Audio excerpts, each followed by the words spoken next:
Good evening. This is John Warren, publisher of the San Diego Voice and Viewpoint newspaper, coming to you with our program From the Desk of the Editor. I'm joined in studio by Dr. Leonard Thompson III, our co-host and partner in this event. And joining us remotely is the managing editor of the Voice and Viewpoint, Ms. Latanya West, the lady who keeps it all together and makes it run so smoothly while people come up to me and want to give me the accolades. But she's got a phenomenal staff she works with. She keeps them all in line. They're scattered all over the country, from Alaska to Florida, and yet she's got a finger on the pulse. And so we're enjoying a period of growth and prosperity. I always remind you that the Voice and Viewpoint is available in 89 zip codes, 17 cities, unincorporated areas of San Diego County. Now in our 64th year, we are adjudicated a legal newspaper. We have an app that you can download in the Google or Apple store. We are online free. We are available by subscription as well as over-the-counter single copy sales and in newsstands. And our churches and libraries receive complimentary copies of the paper every week. So we really believe that a people without a voice cannot be heard, and we are trying to be that voice and bring it to your doorsteps. We're tracking how we're doing every day on Instagram, X, Facebook. We have at least 10 countries that are following us, and we're in a growth mode. We're expanding, but we have a primary emphasis on local news. And since news has no color, we're dealing with all news from an African American and a Black perspective.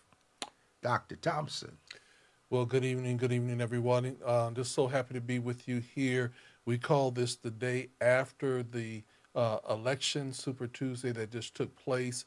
And I tell you, a lot of telling things happen locally, but also a lot of telling things happen to us on the national scene. I think that we need to talk about the national scene. I think that's where we want to first start off with. But before that, I would like to introduce the managing editor of the San Diego Voice and Viewpoint, Ms. Latanya West. Ms. West. You are muted. You're not coming through. And see if we can see what's going on with you. But I tell you, yeah, we are going to figure out the technical delays and make sure that we get them right back where we need it to be. But I do want to say that, again, the national scene was quite telling. Let's start off with the presidential election. Well, it is quite telling indeed, Dr. Thompson. We had 15 states engaged in Super Tuesday. Trump, he just plowed through and gathered up delegates. He needs the additional primaries that take place on March 12th to reach the number of 1,251 delegates, which would give him the nomination. Nikki Haley dropped out this morning, and so it is really a two-person race at this point. To add insult to injury, Mitch McConnell, who just last week announcing his retirement for no reason I can't think of other than political, comes out today and endorses Trump. This is the same man that after January 6th that was before the Senate telling people that Trump was responsible for all that took place. Mm-hmm. And so he's drank the Kool-Aid now, and Trump is excited. It looks like his legal issues don't matter. He apparently has the Supreme Court in his pocket. He has bluffed the Department of Justice so that they are dragging their feet. And what they're now trying to do with this trial should have been done over 2 years ago. He's tried to destroy the character of Fani Willis in Georgia. And now there's a big question looming as to whether or not she's disqualified, talking about her personal life. Yet this is the president who just a few weeks after, months after he was married, had an affair with the porn star and then paid her hush money. And she got on 60 Minutes and talked about the affair. It didn't seem to make any difference, though, to his supporters. It doesn't matter what he does or says. E. Jean, the woman that he was accused of molesting or sexually assaulting years ago, who won her lost civil suit against him. He came back and badmouthed her some more, and she sued him for defamation, and so he owes her like $85 million. He is now experiencing 83, close to $90,000 a day in interest penalties, and he's got to make a decision on how he's going to pay this debt.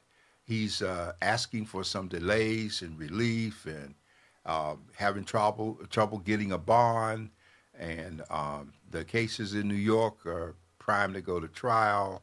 And there's a question of who's going to lend him the money. Will it be the Russians? Will it be the Iranians? Will it be the Arab Emirates, Saudi Arabia? They gave his son $2 billion, and so maybe he can borrow the money from him, because right now he owes a little more than 500 million, and the numbers are going up. But none of this seems to make a difference to the Trump supporters. They are pulling for him. Now black people are drinking the Kool-Aid, and they're standing up for him. And it's amazing that people can have such total, intelligent people, educated people, can have such total disregard for facts and speak lies to truth as if it's really so. So this is where we are. Tomorrow night we have the final State of the Union message from the president during this administration. It has been hinted that since Trump has taken the Republican Party, that he might be, for the first time in history, a former president giving the response to the address for the opposite party. And so we're headed toward Armageddon at this point. We're on a dangerous path, and America is moving toward destruction and collapse. When you're in this kind of a weakened position, it empowers your enemies to think about moving on you as well.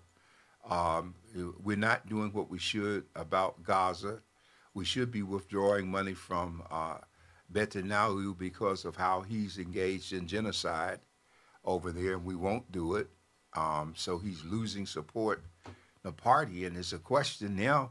People are looking at how can a third candidate emerge outside of the two-party system, which of course is not in the Constitution, and run for president.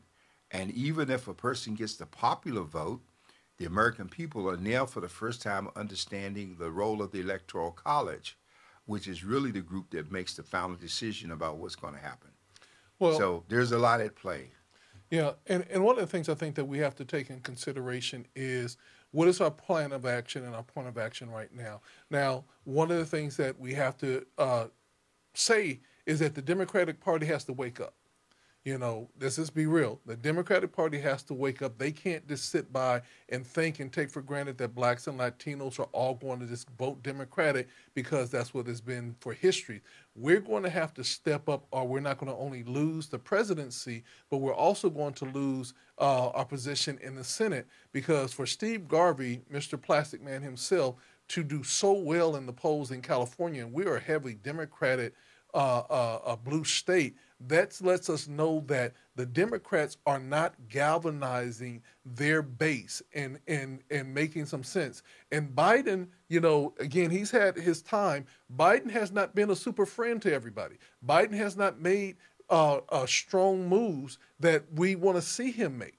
You know what I'm saying? But with all that being said, I would then say, but Trump is the worst of the two devils that we're looking at. Matter of fact, Trump is not even, they have to get a new word for what Trump would be to our nation, because devil is too nice. No, it is. It is definitely too nice. Ms. West, you have a view on this, because you're the one that's filtering it every week and going through it and making decisions. Think that as far as the black portion of Trump supporters, I think they've been around for a lot longer than we realized. You know, maybe they're a little more vocal now, maybe a little more brazen about it. But I think that they've been around for a while, and I think it's just interesting to me, though, the worldview, that just the separation between those who seem to think that Trump is any kind of presidential material, and then the rest of us, first of all. But what I want to say to the audience is I really want to encourage you to read Dr. Warren's editorial this week.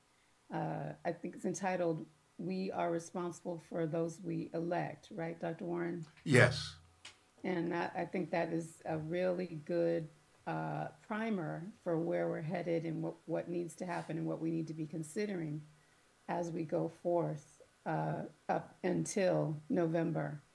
So I just think that it's some type of emotional gut thing where these people are for Trump. I mean, it's hard for me to understand, but then again, they have a hard time understanding the rest of us. So I don't know. I don't see a Well, future where Trump really wins, but hey, we can't take it for granted that he'll lose. So I don't think America has a hard time understanding. I'm working on the editorial, which hopefully I can get online tomorrow. And the title of this editorial is Racism, White Supremacy, and Democracy. And one of the things that sometimes we've forgotten as people talk about duty, honor, courage, fidelity, and the flag, that America was never intended to really be a democratic nation. America was structured so that people with wealth would be in control. That's evident just by the Electoral College being put in into the politics of determining beyond the popular vote who's going to be president. And so that's a very key element. And what we're missing about Trump, what's going unsaid, is that Trump is just a caricature manifestation for a rallying. And the issue is not about democracy. The issue is, how do we preserve whiteness in a nation that's turning brown, yellow, and red and black? That's the issue.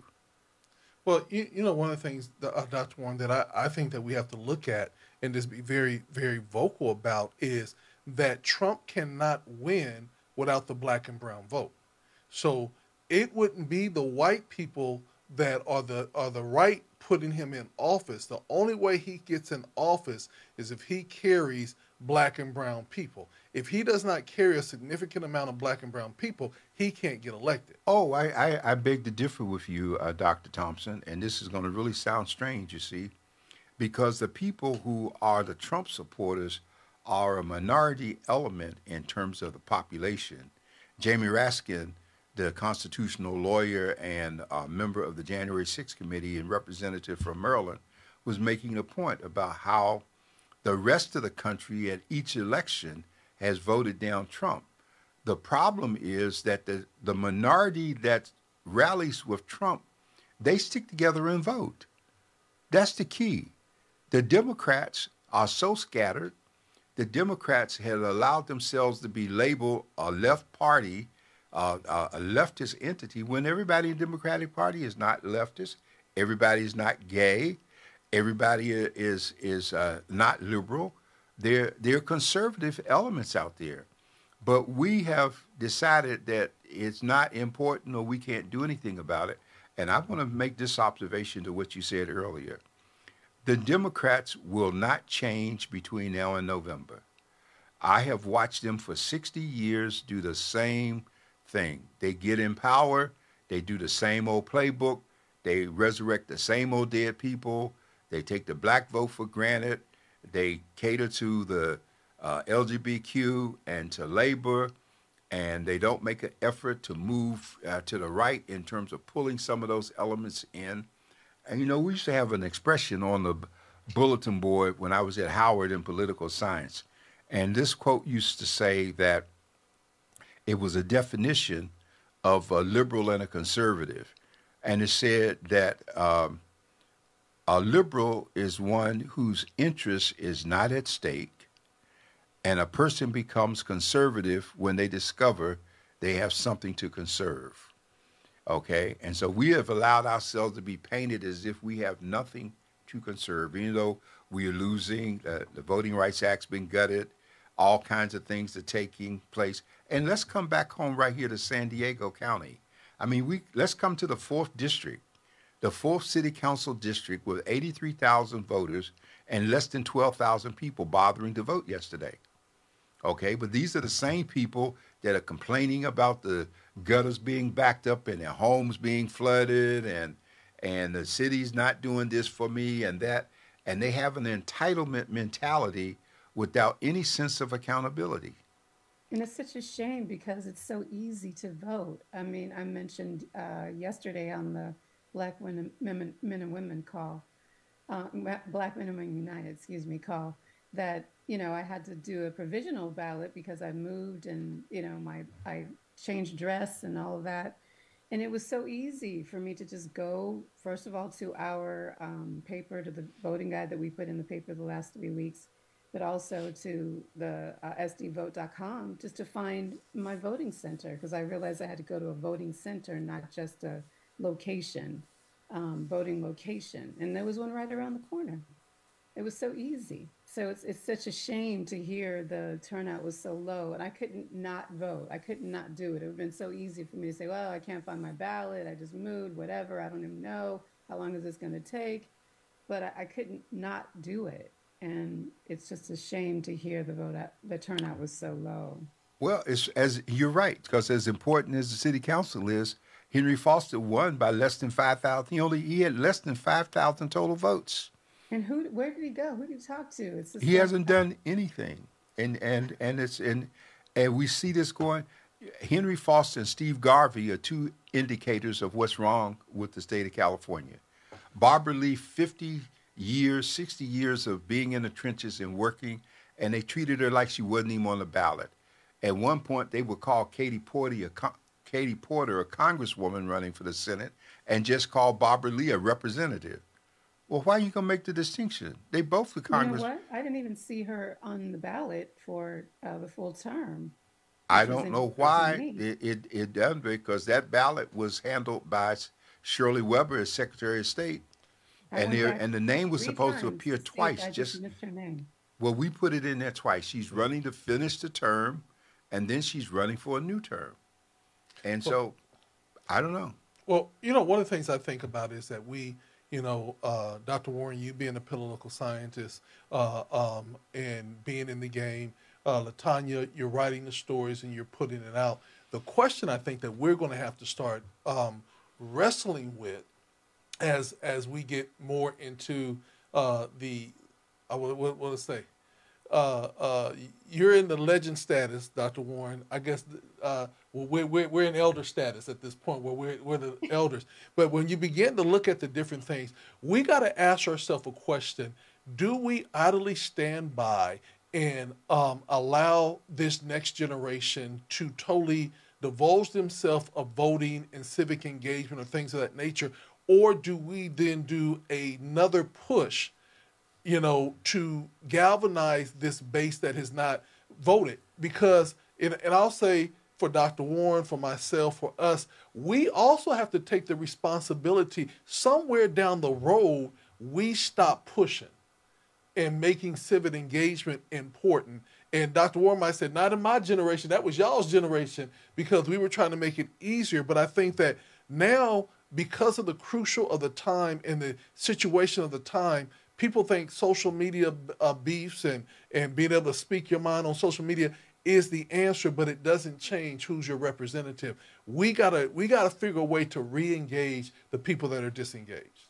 And for me, being an educator with an education background, I'm always thinking, well, how do you educate and help people to understand? And that includes myself. I mean, I don't know, I'm not intricately knowledgeable about local politics like I need to be, like I want to be. And I think to me, it seems like it's connecting the dots, helping people to connect the dots to how this affects them in their pocketbooks, in their lives, because I think that's the disconnect. And because there's so much, as I keep saying, probably ad nauseum, every time I come on here that there's so many distractions, so many distractions, and it's more than we had to deal with, Dr. Thompson, you and I, and definitely Dr. Warren growing up.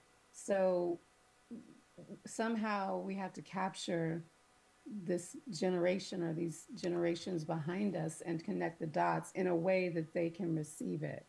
Well, Well, here's the funny thing, Dr. Warren and Latanya, and that is for people that always want to have the Burger King, I want it my way, and this and that. For people that always say they want to have an input and a say so, to allow 80 something thousand people to be that have voters' rights to vote, and of 80,000, 5,000, let's just say in a general 10,000 or 12,000 vote. I just want to say statistically, if you say 12,000 voted, and then you had 80,000 that could vote, basically what it's saying is that less than 15% of the people made the choice. And if that's the case, less than 15% of the people basically said this is what's going to happen next, and the next 85% need to say, okay, it is what it is because I didn't say nothing. Right. well, just And I think that's remember part of that it. in California, so far the numbers show only 22% of the registered voters in the state bother to vote.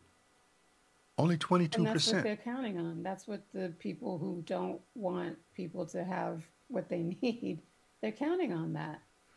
Well, I think we have to look at, I appreciate you all talking about how we need to get them motivated and energized, but history, sociology has proven something. And Fanon really got to it when he did The Wretched of the Earth. It has proven that people basically respond when they're in crisis. And we haven't been in crisis. We saw responses during the pandemic because we were in crisis. So people were dying and people were being murdered by the police. And so the police gave them a rallying call to come out. And so they got involved. Okay. And Black Lives Matters grew. They got involved enough to change the politics of Georgia because the people in the state of Georgia were serious. And so for what did they do? For the first time in history, they replaced the good old boys with the Jew and a black man in terms of 2 U.S. senators. But here in the West, we're still in Disneyland mode. I mean, Steve Garvey has done nothing except vote for Trump twice. And I think Adam Schiff He made a did that. mistake running those commercials with Steve Garvey, giving Steve Garvey exposure, trying to point out that he was a Trump supporter in a state where people want to support Trump. We got a big Trump contingency in San Diego County. I mean, the flag and the MAGA and all, MAGA, whatever it is, they all drinking the Kool-Aid here. Okay, and so now Schiff, who did a phenomenal job in terms of being a member of the January 6th committee, he's running in second place with this idiot. And Barbara Lee has been pushed out of the picture. Katie Porter spent a ton of money, and she just wasted her time because she wasn't going anyplace in terms of it. But the black people abandoned Barbara Lee. The Well, black folks, there was enough black folks in the state to have put her in over the money and the Republican-minded people that were voting for Steve Garvey. so my But that's question is, and go I'm gonna ahead. propose this, is that all skin folks ain't kin folks. My question is, was Barbara Lee the best candidate to represent us in the Congress or in the Senate, and was she the most electable black official to be pushed? And this is just a question because I think a lot of times we feel that rightfully she should have been there, but was she the most electable candidate? Well, I'm sorry, Tanya, you were going to say something? Oh gosh, I forgot now. Oh, go ahead, respond Okay, now. no, I think you have to separate that and push that question out of the picture about whether or not she was electable, okay? Because people are determining what's electable by an artificial standard. This is a lady, 60 years ago, we worked on Capitol Hill together when she was chief of staff to Ron Dellums. She went from chief of staff to Ron Dellums to taking his place when he retired in Congress. she went to, before then, she went to the state assembly. And she went in the assembly, she created the Legislative Black Caucus. From the assembly, she went to Congress, and she was chair of the Congressional Black Caucus in Congress. The lady's whole life, near in her 70s, has been one of service. So, I mean, how much more electable does she have to be? She represents the Oakland area. You got a mixture of people in the district up north. And so, no, yeah, she was electable, but we decided, the politics decided, and the tragedy of it is, you and I were there when a few months ago, there was a rally held for her. The Secretary of State was there, and all these black folks in PACs that had some influence. And then this past week, they're not there anymore. And the rumor is, I'm not supporting the loser. The rumor is that Adam Schiff, coming out of Pasadena, has such a contingency of white support that the blacks who get elected in the same areas were afraid, and so they abandon the sister. They drop her. So we can't say what's electable, because white folks are making the determination, as opposed to us when we did do it at one time. We made the determination in Mississippi in terms of what was electable. We made the determination in the state of California when, Brown was Speaker of the House. And yeah, we've done it before, but we have abandoned all of that. Dr. Thompson, though, was your point that not that she was not qualified, highly qualified, maybe one of the most qualified in the race, but that was she the most electable just from a strategic standpoint? Is that what you were? Yeah, and the reason why I say that is because San Diego is, not San Diego, but California is known to elect what they consider to be celebrities. And they're enamored with the celebrity mentality. Now, me personally would say that if I was going to put the best person that could run for that seat, although it's not in her area, I believe, if we'd have had Auntie Maxine Maxwell, or Maxine Waters, running, there would have been people that would have been reclaiming their time because she has so much personality and everything like that. So they would have voted for the stardom. You know what I'm saying? Whereas it happens all the time. The folks that do the work never seem to have the ability to benefit from the work that they have done. And the folks that literally, have a persona of, whoa, everybody like saying, oh, Auntie Maxine is what? Everybody would have been like that. I hate to disagree with Auntie Maxine, whatever you want to call her, she would have lost, okay? Maxine is just holding on by the grace of God. I've known Maxine for 4 decades. Is the most self-centered, arrogant person I ever met in terms of holding office, who could do a whole bunch more, and she hasn't done it. In the Democrats' control of the House, she chaired the Financial Services Committee, which is over all the banks in the country. And never one time did she make any effort to connect with us as publishers who are dealing with the banks in terms of the Community Investment Act. She didn't do anything. She didn't do. And Maxine is got such an ego in terms of it. No, she wouldn't have done. Now, Dr. Warren, y'all know the fantasy thing about these people. Dr. Warren, you contradicting, because you said yourself that people vote for celebrities and everything else. They do, but you're assuming she's a celebrity. The fact that her name is known does not make her a celebrity. Okay. Celebrities are people who are out there, for sure. Yeah. That what? Her personality, but I think that speaks to just marketing. It's a marketing thing, and there weren't enough people behind. It's more than a marketing thing in terms of this state and the way people think. It's more than a marketing thing, okay?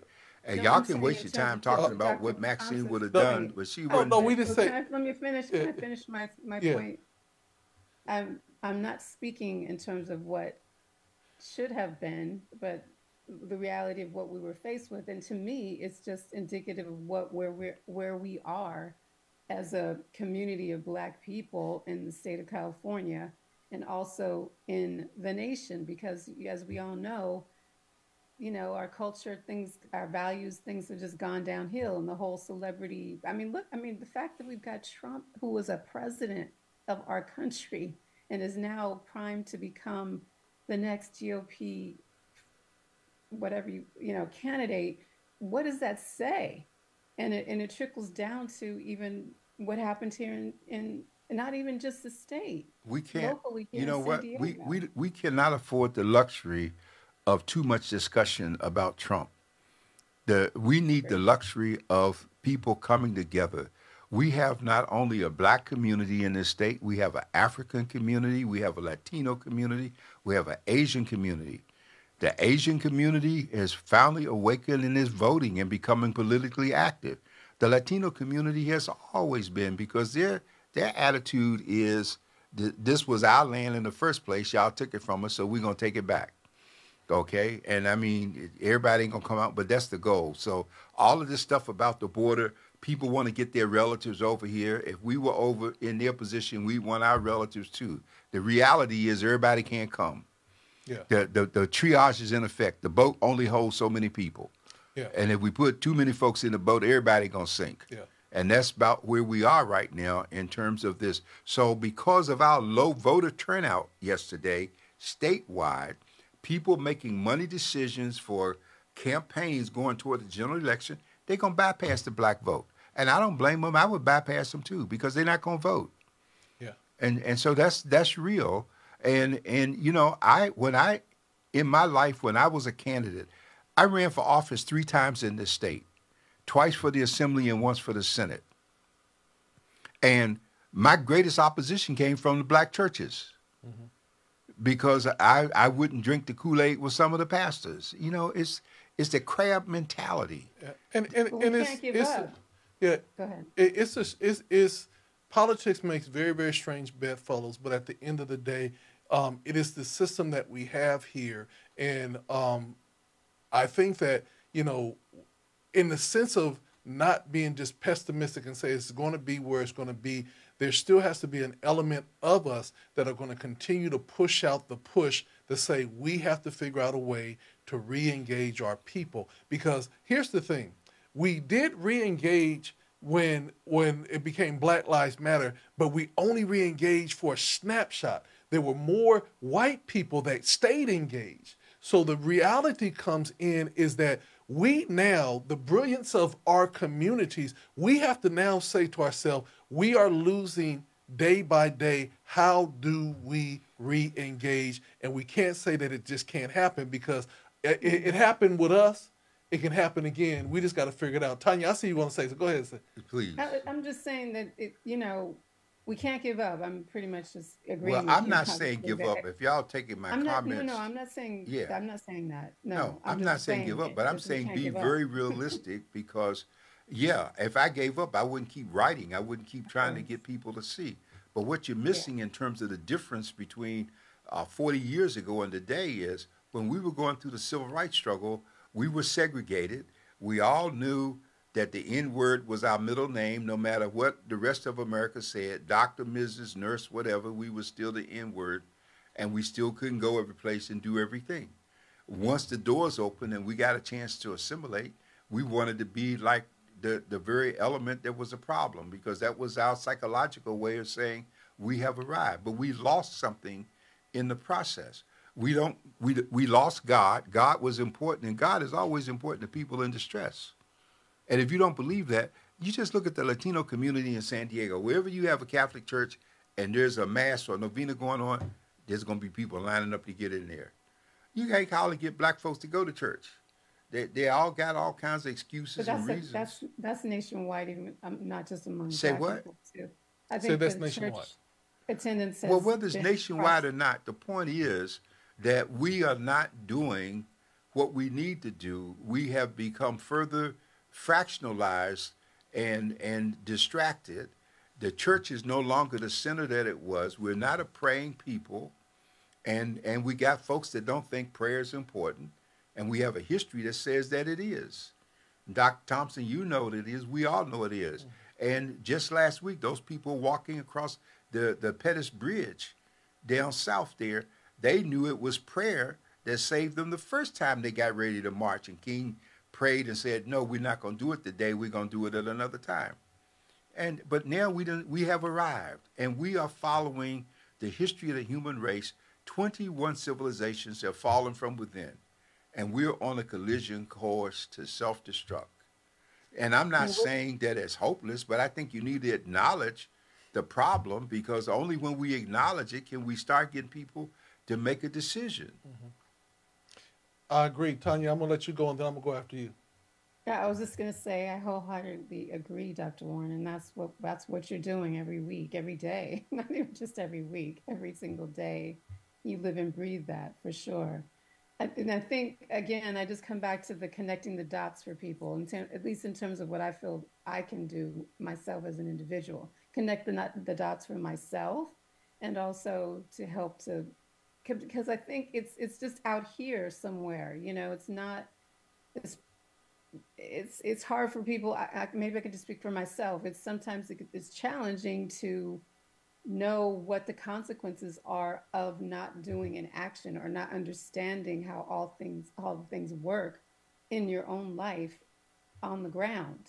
So I don't know. I mean, there's no easy answers, but I think too what I wanted to say, Dr. Thompson, about your mentioning about Black Lives Matter and all that, and then we had them for a second. It's because people had time. Everybody had time to sit and think. You know, we weren't on that rat race, that wheel. You know, everybody had time to just sit and go, okay, what the heck is going on here? And then George Floyd happened, and people were like thinking, and then all of a sudden, Trump lifts the lockdown, and everybody goes back to the hamster wheel. So that was a unique period in time. Now we're back to all the distractions, you Well, know?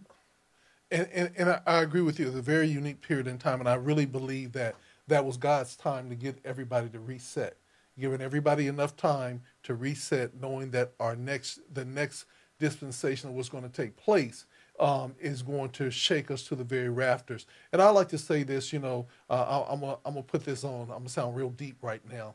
In my over 5 decades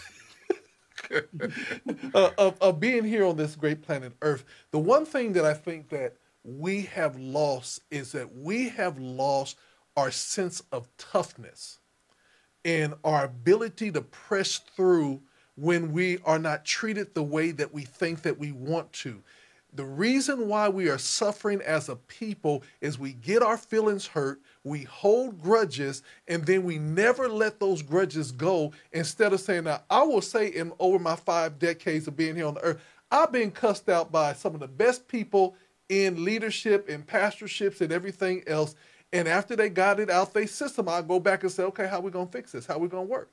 Because the bottom line is, if people are not allowed to be real with you, express themselves, tell you they upset with you or they disagree with you at this point, and we can't then break bread again and for the greater good of the people, that's the reason why we got so much division, because the minute that somebody get their little feelings hurt, they take their feelings and go home, or they start a new organization, or they'll hate on you because you hurt their feelings, not realizing that don't kill the messenger or don't kill a process that's going to bless more people.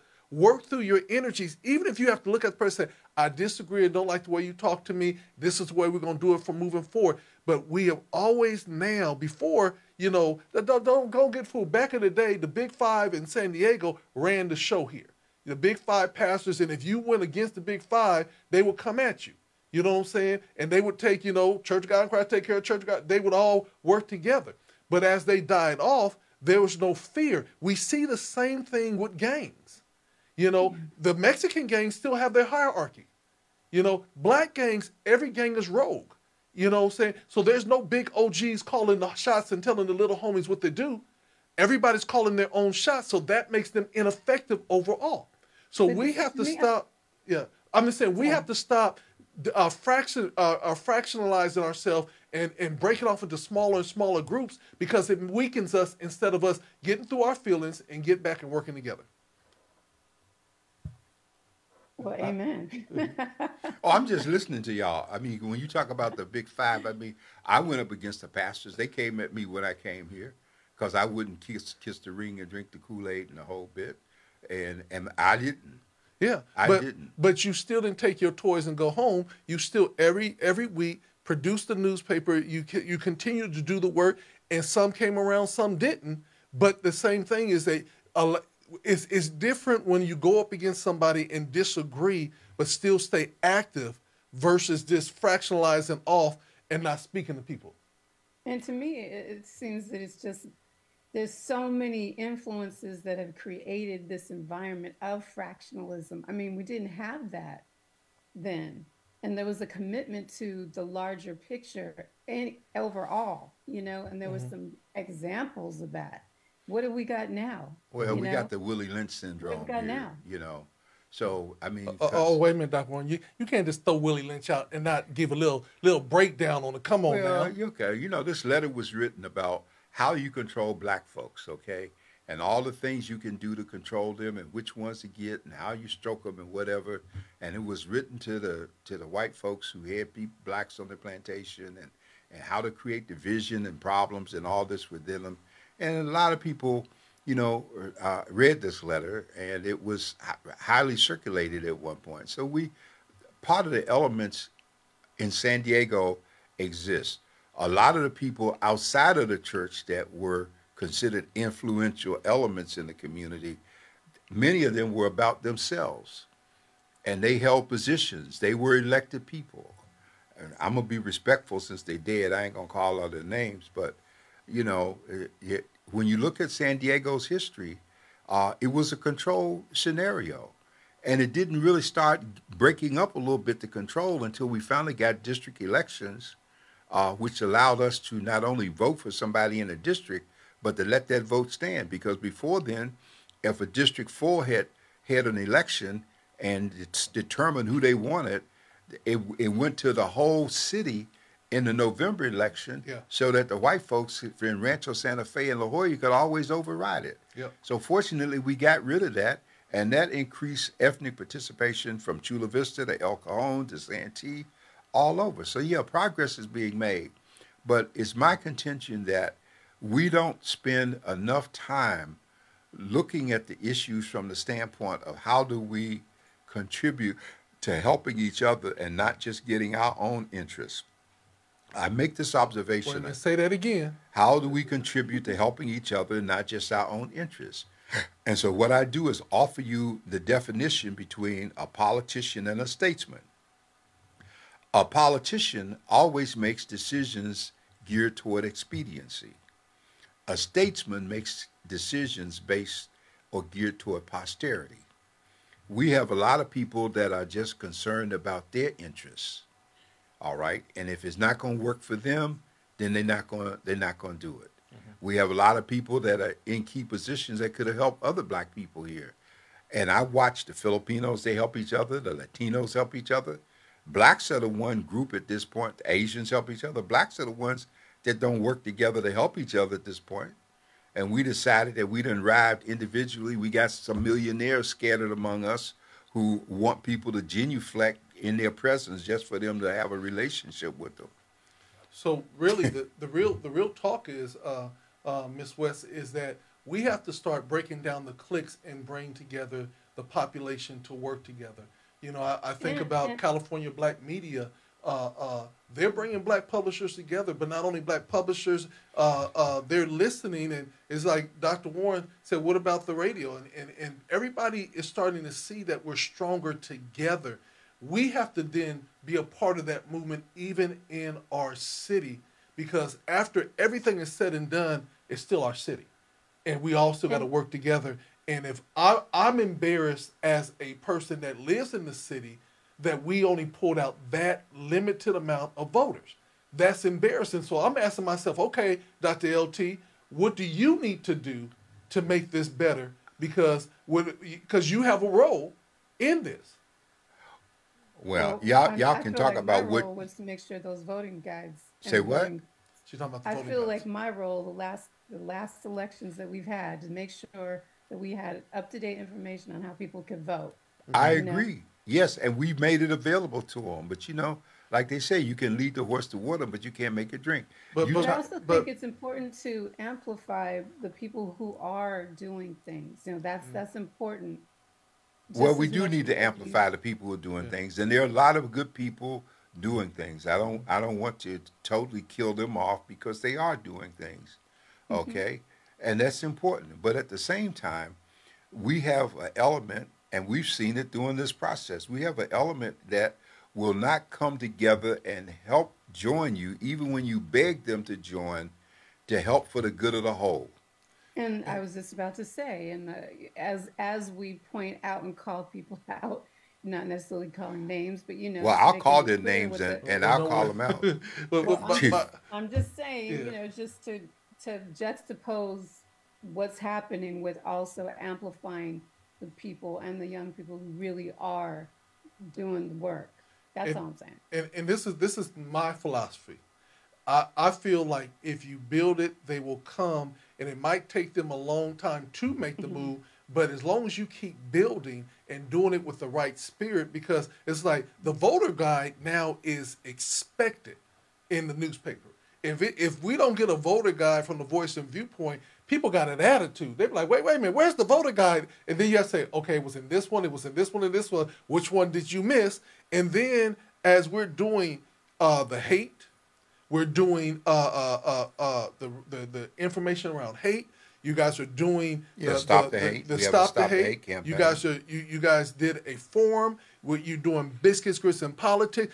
There are a lot of things that are coming under the umbrella of the San Diego Voice and Viewpoint, and then you're bringing on other organizations tying it in the partnership to continue to work. This is what I'm talking about building. You get an anchor like the Voice and Viewpoint. They're the stake. You hammer that thing in the ground, and when the winds and the waves come, you tie in. And if all the organizations start tying in, you become a fortress.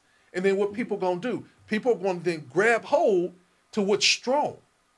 And that to me is the formula of how we're going to continue to grow and get more of these organizations tying in and anchoring. Well, I am so glad God surrounded me with the two of you.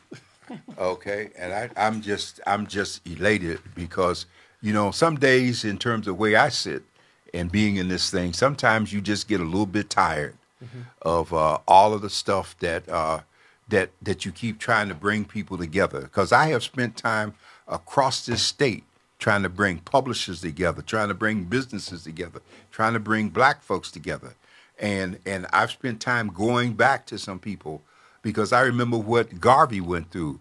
Marcus Garvey was he really had a vision in terms of economics. He wasn't just trying to get people on a boat to get back to Africa, but he was a newspaper man too. And he was putting the word out there. And so we're putting the word, and we know people are reading the word. But I think sometimes it's frustrating to me because I come from East Coast where people gather and have discussion groups and they talk about the issues and they plan. We used to do that here.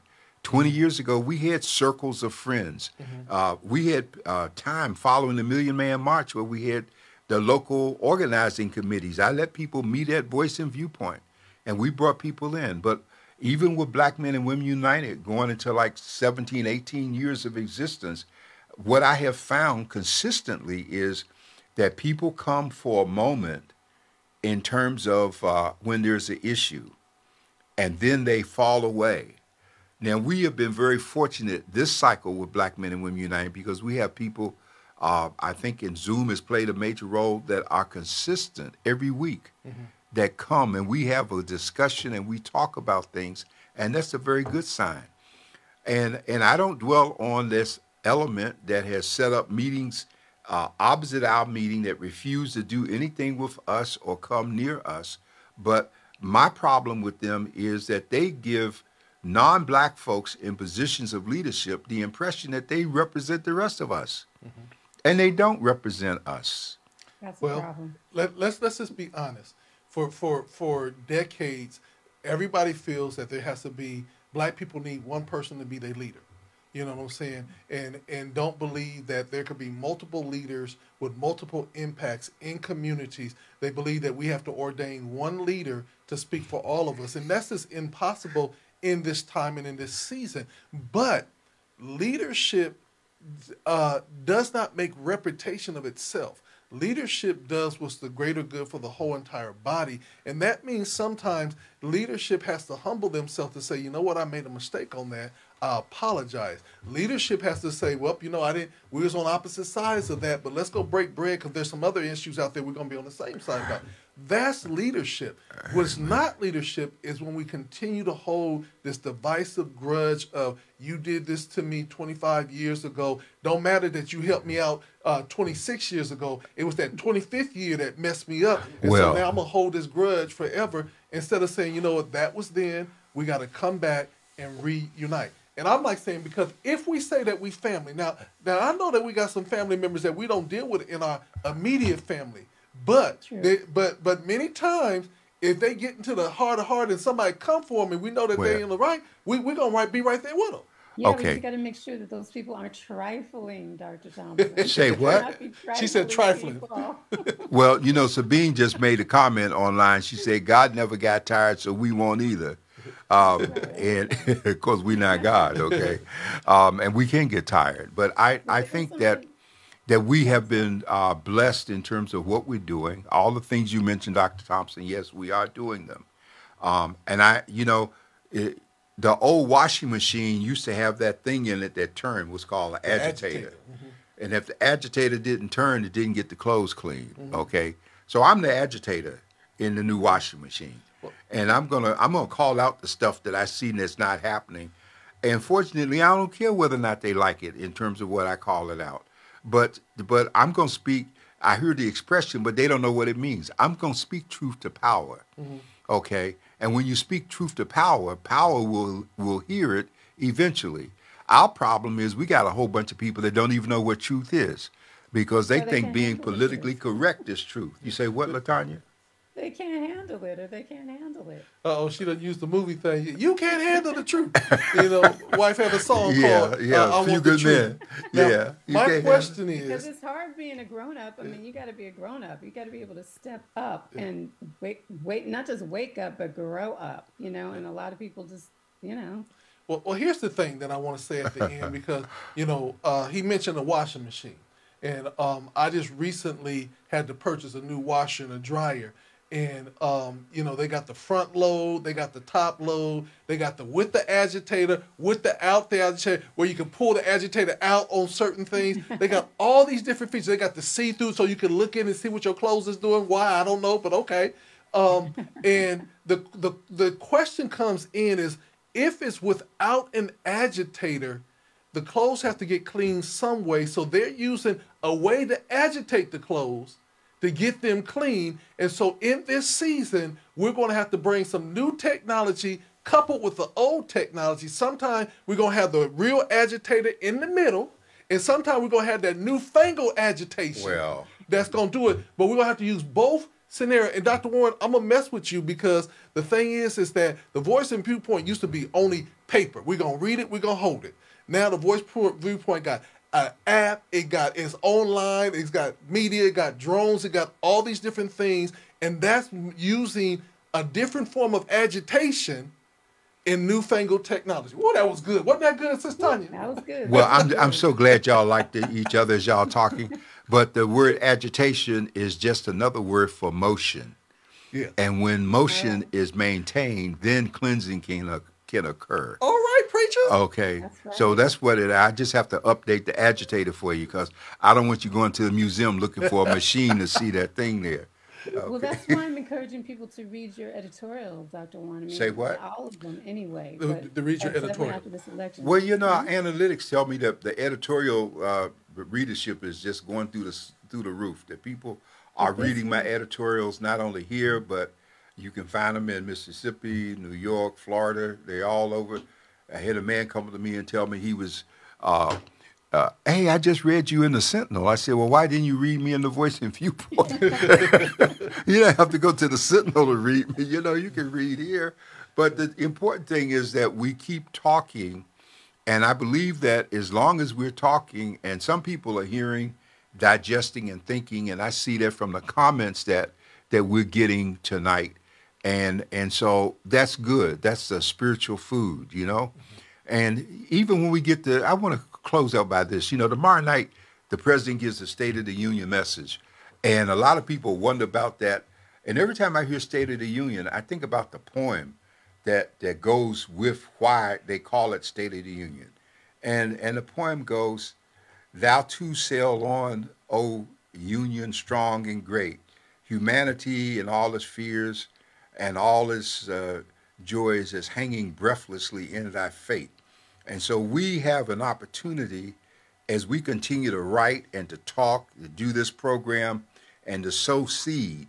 And what happens is some of it will germinate, some people will hear, some young people are going to have delayed gestation in terms of what they hear, just as we are. I'm still learning from my grandfather and my great grandfather, and they've been gone 60, 70 years. I'm still learning from them in terms of things that they said that come to bear. So that's what we're doing here. And we want to continue the dialogue. It's not important that you agree with me. I think LaTanya and Dr. Thompson here, they're just great. They encourage me because if I didn't have their encouragement, some days, I just pull the handle. You like they did Katrina, just flush them. But we got to keep going, okay? But we can't be afraid to have the handle there, all right? And I like to these people that won't work with us, I like to remind them of this old Indian adage that says, "He who leads where no one follows merely goes for a walk." Yeah. And we got a lot of people with titles out there walking around, and they don't know they're by themselves. Yeah. And so we're going to keep this dialogue going, and LaTanya's going to keep doing a great job. And Dr. Thompson is going to keep being our in-house Gandhi with all of his love and healing and laying on the hands for him. And I just think it's just wonderful. And I'm going to be your Malcolm in all of this, okay? Because that's what we need, all of it, to make it move, to make it work. So with that being said, we want to say thank you all for tuning into tonight from the desk of the editor. Miss West, we love when you come on because it becomes super fun. We need your energy. So thank you so much. To Miss Regina Wilson, who's been tuning in, thank you so much for your support and always keeping us abreast. And to our guru, Dr. Warren, this is your show, and we just love that you're letting us go on for the ride. Well, I like it. I want to thank Regina for tuning in because Regina is one of the key people in this state. She holds together California Black Media. She holds our papers together. She and I are constantly battling in the legislature to try and preserve and protect what we have. And she's carrying on in a great way with what her parents started, because her mother was a legislative in the assembly, and I've known her parents for some 40 years as they were publishers at another time of California Black Voice in Riverside. Mm-hmm. And so we have listeners that are with us from around the nation and around the world in terms of the program. And so it's encouraging. I still look forward to when we start hearing, getting some comments from folks, but they keep telling me they don't want to interrupt us while we talk here. Well, the beautiful thing is we're going to be adding more and more guests to our show so that we can get into these topics and we can really push. You can always hit the Voice and Viewpoint or GOD Radio if you have questions that you want to send us in advance. Please tap into both GOD Radio, our app, as well as the Voice and Viewpoint app. You get up-to-minute music and entertainment, as well as up to the moment information from news all over the world. We are a collective, continue to grow, and we thank everybody for their leadership. Thank you all for tuning in from the desk of the editor with Dr. John Warren. Y'all have a blessed evening.